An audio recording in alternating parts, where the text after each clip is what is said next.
Alright, so today I've got another NPC upgrade build for you guys, and today we're looking at Nosaac's Bitter Promise AC. Now I wouldn't blame you for not remembering who this NPC is. You probably only fought him once or twice, specifically for getting a combat log in the Grid 187 infiltration mission, the one you see in the background, right? And that's the only time you probably actually encountered this NPC. Maybe he's in the arena, I don't remember. But point is, he's a pretty obscure side enemy, right?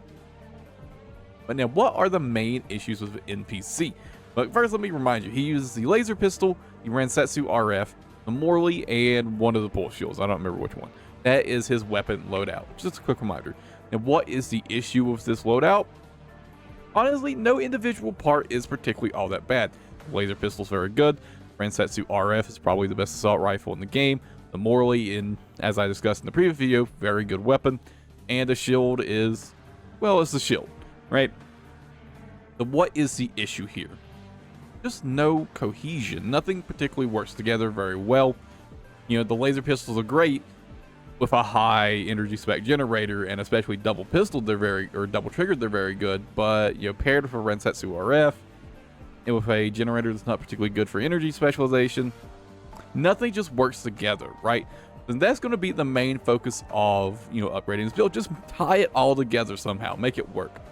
So I looked and I thought for a while, I was like, what do I do here? So I thought he's got a handgun, he's got a burst rifle. What about the burst handgun? I know it's a bit of a stretch, but honestly, I've been wanting to use these weapons for a while, ever since I got the big ammo buff. Or they had a really, really poor ammo count, but they're actually really quite nice now.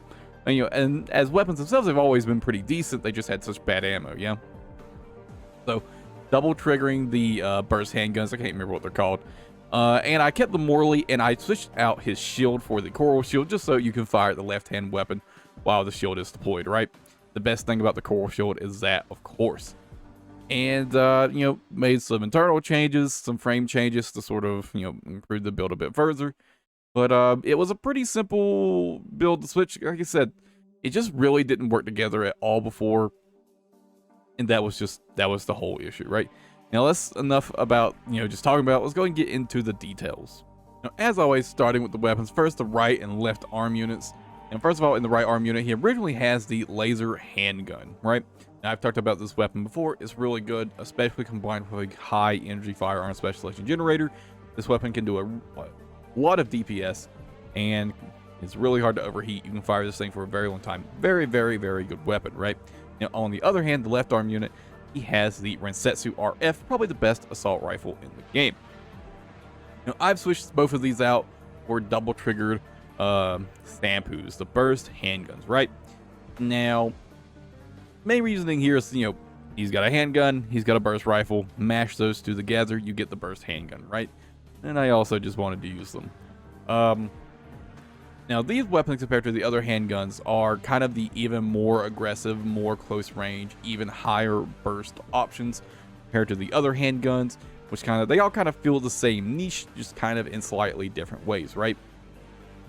And again, the burst handguns are probably the most aggressive, highest burst of the three options. And they're pretty fun weapons to use. They're pretty fun. They're pretty good weapons all around. Again, they do have really short range, on ideal range of 80. And with these, for them to be truly consistent, you do have to really get in close range and need to be in that ideal range basically at all times. Again, if you really want to make the best of them, you know, it's just something to be aware of. Now, on the back arm units, we've got the back units, we've got, of course, the spread bazooka, the Morley. Talked about this in the previous video. It's a really good weapon. It does good damage. It's got good direct hit adjustment. This is your direct hit damage dealer on this build. Don't really use it for much outside of that, to be honest. If you really need to, you can use it to secure a stagger, but I typically find I just want to reserve this for doing direct hit damage. This is a pretty fast and squishy build. You don't really want to be eating too many hits. Now, to, of course, and, you know, facilitate that, we've got the coral shield. I don't remember what shield he has on originally, but I switched out for the coral shield for the explicit purpose of being able to fire the left arm unit while the shield is deployed, right? This is, of course, the best thing about the shield, other than just being, you know, is a decent shield otherwise, right?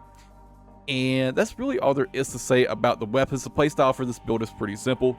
Get in close, get in fast, get a stagger at the SAMPUs, blast them with the Morley, right? Pretty simple build, but it's way more cohesive than his original build. It kind of all works together, right? And that was the main issue with his original. Now, of course, to facilitate that sort of change in gameplay style, not really change in gameplay style, but sort of improvement in style, had to make some other changes, especially to the frame and inners. Let's go into the frame changes. Now, I've changed everything but the legs on the frame, right? Now, starting the head, I changed this from the original Melander head to the Melander C3. This mainly because I've shaved off weight elsewhere on the build, includes reducing defenses elsewhere on the build. I wanted to get a little extra defenses out of the Melander C3 head, because, you know, it doesn't really cost anything, you know, ability-wise. Boost speed is slightly affected, but other than that, it's just a nice little defensive upgrade. It's not huge, but it's very, very appreciated, right? Now, for the core, I switched out the original BP40S core for the Alba core.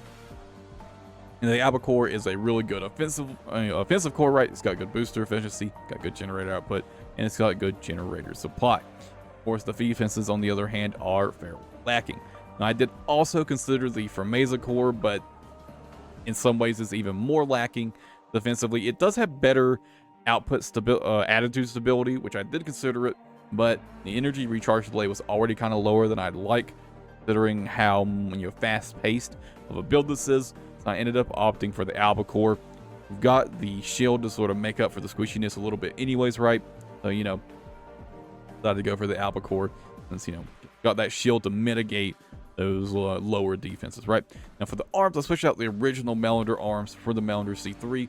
Two purposes here. Again, shaving off some weight.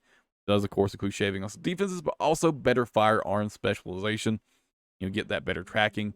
And worse recoil control, but the burst handguns don't exactly have the worst recoil in the world anyway, right?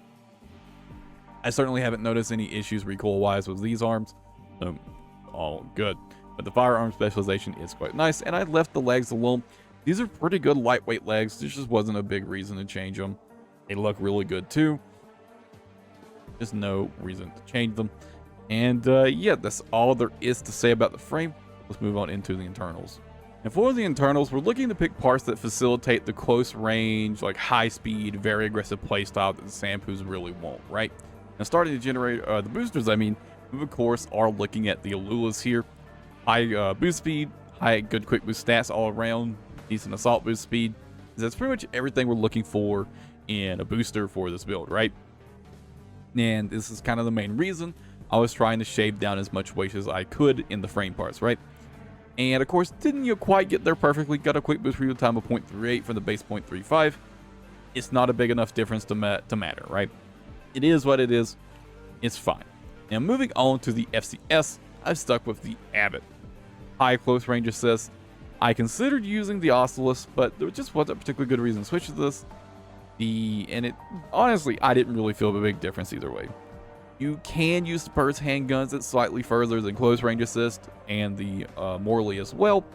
So I decided to stick with the Abbott. It's just a bit more generally applicable.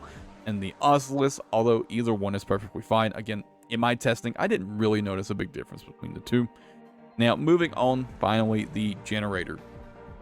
The Boss Hokushi generator. Now, this is kind of another case of this is exactly what we want for the build. It's fairly lightweight. It's got good energy output. It's got good energy charge stats or recharge stats. It's got a pretty good energy capacity. It's not the highest energy capacity, mind you.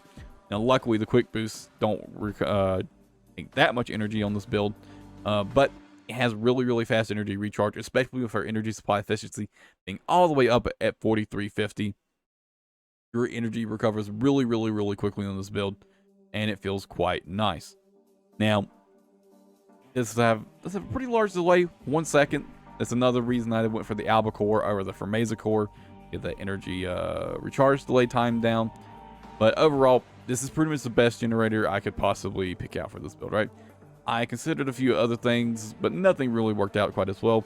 The Sandtai, despite having a really big, energy capacity, just has much worse energy output and thus worse energy supply efficiency, right? I considered it, but it's also quite heavy. It slows down the build. It increases our quick boost reload time a lot. I also considered this one, but it has a similar issue of just having poor supply efficiency. I know it has better base recharge speed, but I'm pretty sure the Hokushi recharges faster anyways because of the faster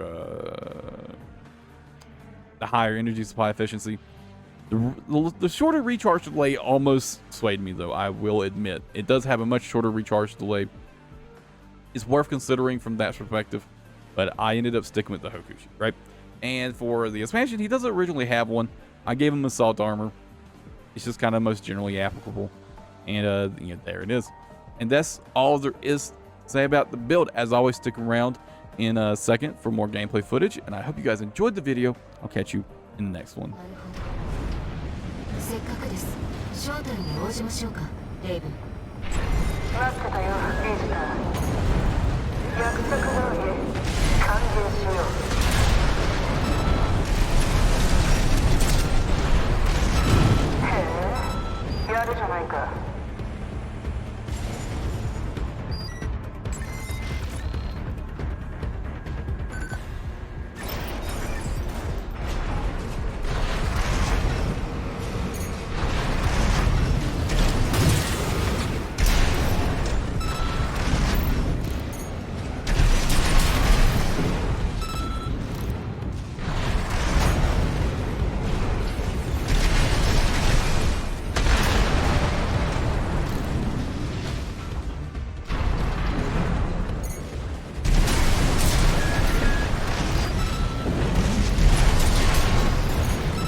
AC の撃破を確認。行きましょうか。ど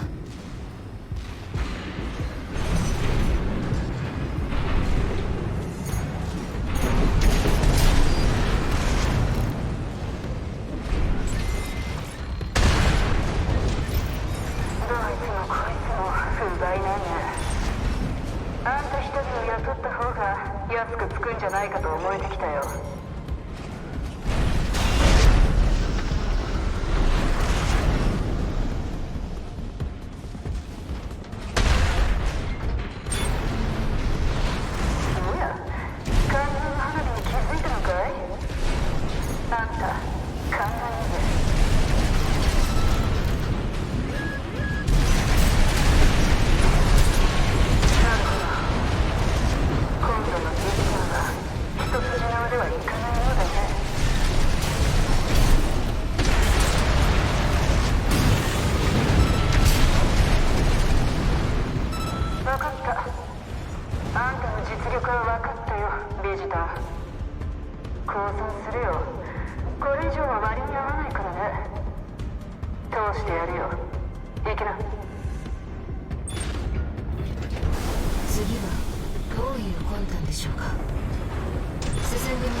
さ、私たちは不幸な出会いだった。あんたとは仲良くした方が賢明みたいだね。上層に行くんだろ。案内しようじゃないか。このハイかぶりのカーラがね。